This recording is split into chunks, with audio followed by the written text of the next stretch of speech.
কাউকে মিথ্যে কথা বলিনি, কিন্তু কানুদাকে তো বলতেই পারি, বল। এই কানু, ডাক তোমার তরমুজ। কি তরমুজ চাদর ঢাকা কেন? ওর জ্বর হয়েছে।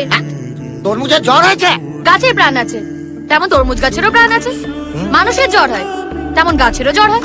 এটার মানেটা কি? আমি তো সত্যি কানুদা, না, বলো কথা না, আমি জ্বর এসে গেছে। তো আমি ডাক্তার দেখি না, তুমি রেখে দাও তোমার উনি এখানে। ঠিক আছে, সবুজ রং দেখো।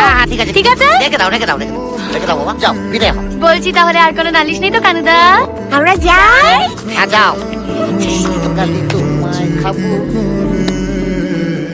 2.5 কেজি 5 কেজি তরমুজ, হঠাৎ 500 গ্রাম হয়ে গেল কেন? হালকা লাগছে কেন? কানু কাকা বল দাও। বল, আমি কি বলের দোকান দিয়েছি? আমাদের বল।